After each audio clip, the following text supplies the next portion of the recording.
ज्ञानदादाचे पुस्तकाचे करुणेचा घोष आणि विश्वाला देणाऱ्या प्रेमाचा सेतू आहेस तू. आम्हा चारही भावंडांना त्यांच्यासाठी वारीत टाकले. ज्ञानदादाची बहीण नाही तर अवघ्या विश्वाची ते मुक्ताई बोलते. वेळ दुपारी श्री ज्ञानेश्वर माधुकरी मागत होते. टोळीत थोडेसे पीक होते पण चार भावंडांना पुरेसे नव्हते. म्हणून ते एका घराजवळ आले आणि म्हणाले, ओम भिक्षामदेहि, ओम भिक्षामदेहि. आतून एक कर्मठ माणूस आला.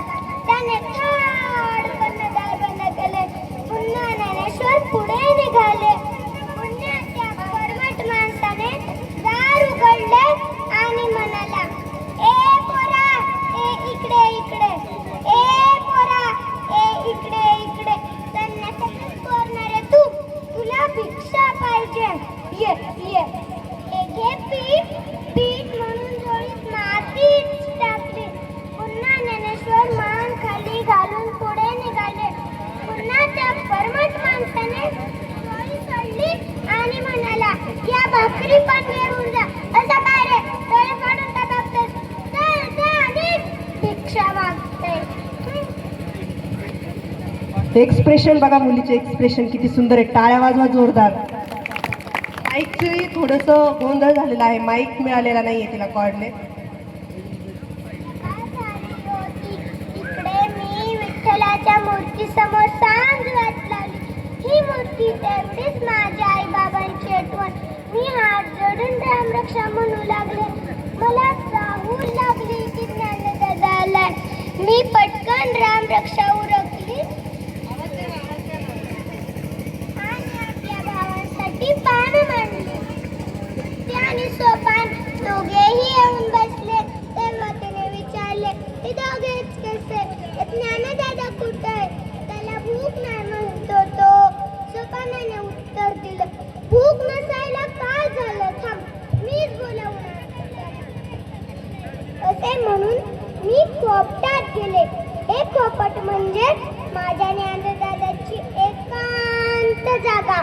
गवत रचलेल्या जागेत लोहर येईल तेव्हा तो जाऊन बसायचा.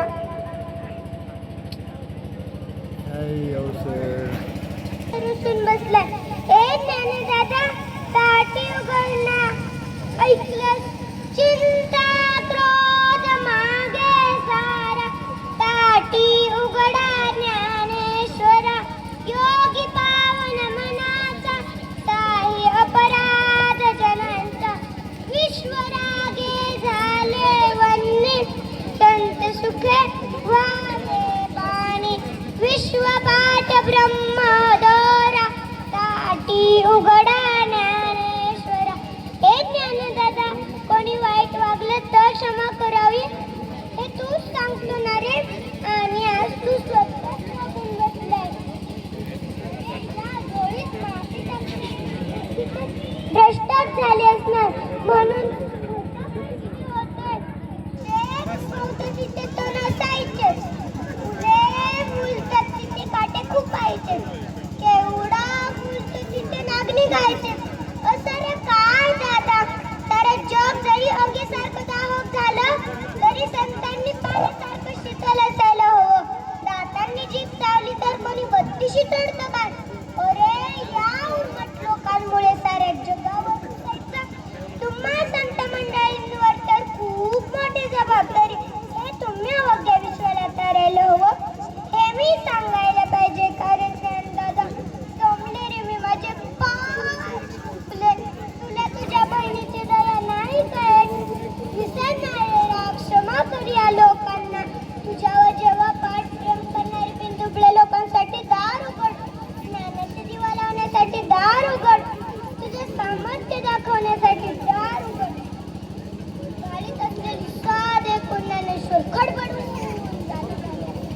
सैन्याच्या आयुष्यातील पसरलेल्या नैराश्याचा काळोख दूर केला. त्यांनी धावत येऊन दार उघडले आणि दारात उभा राहिलेल्या मुला मुक्ता, तू आज माझी उद्धार करते झालेलीस.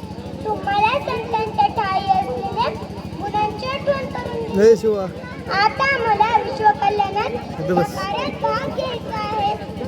इथं बस. खरोखरच मुक्ताईने प्रत्यक्ष जीवनात अध्यात्म कसे जगावे हे ज्ञानेश्वरांना दाखवून दिले.